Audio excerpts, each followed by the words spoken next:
గత 24 గంటల్లో కొత్తగా 3095 కరోనా కేసులు వెలుగులోకొచ్చాయని కేంద్ర వైద్య ఆరోగ్య శాఖ ప్రకటించింది. దేశంలో కరోనా కేసుల పెరుగుదల దృష్ట్యా నిపుణులు కోవిడ్ నియమాలను పాటించాలని సలహా ఇస్తున్నారు.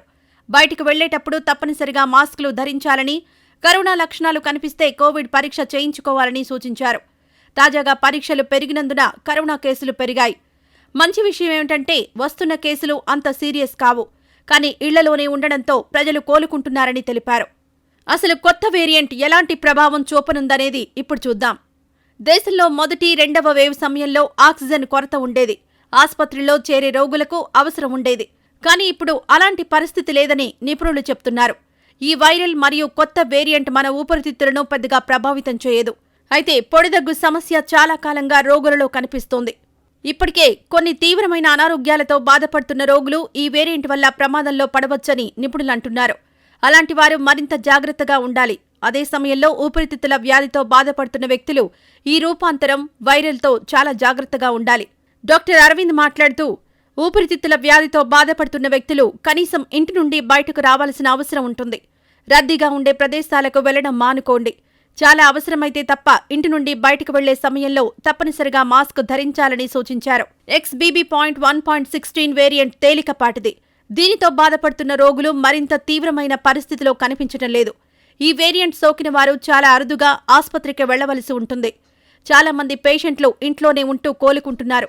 ఎందుకంటే చాలా మంది ప్రజలు హైబ్రిడ్ రోగ నిరోధక శక్తిని కలిగి ఉన్నారు. కానీ ఈ వైరస్ ఎప్పుడు తీవ్ర రూపం దాలుస్తుందో చెప్పలేమని, జాగ్రత్తగా ఉండాల్సిన సమయమని చెప్పారు.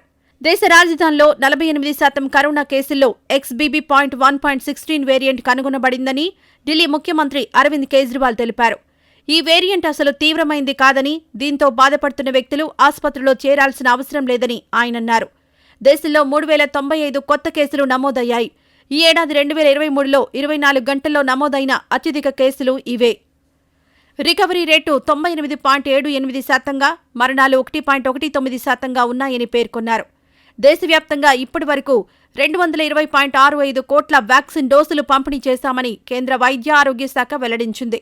ఉత్తరప్రదేశ్ నుంచి ఢిల్లీ, మహారాష్ట్ర, అలాగే తెలుగు రాష్ట్రాలు, కేరళ వరకు ఉన్న ఆస్పత్రులు హై అలర్ట్లో ఉండాలంటూ అధికారులు ఆదేశాలు జారీ చేశారు.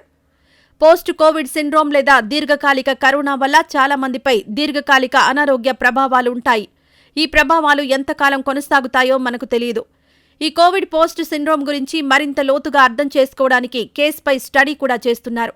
కొందరు వ్యక్తులు తీవ్రమైన దశను దాటిన తర్వాత శ్వాస తీసుకోవడంలో ఇబ్బంది, తీవ్రమైన అలసట, మెదడు, గుండె, నాడీ సంబంధిత రుగ్మతలు సహా పోస్ట్ కోవిడ్ లక్షణాల నుంచి కోలుకోవడానికి కష్టపడుతున్నారు.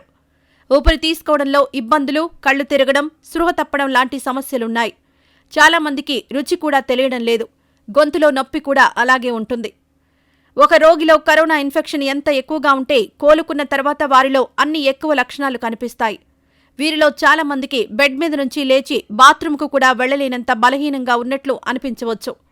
కాబట్టి కొత్త వేరియంట్లో పస లేదు కదా అని లైట్ తీసుకుంటే ఆ తర్వాత జరిగే పోస్ట్ కోవిడ్ పరిణామాలకు కూడా సిద్ధంగా ఉండాలి. ఈ మధ్య గుండెలు సడన్గా ఆగిపోవడం మనం చూస్తున్నాం కాబట్టి బీ కేర్ఫుల్.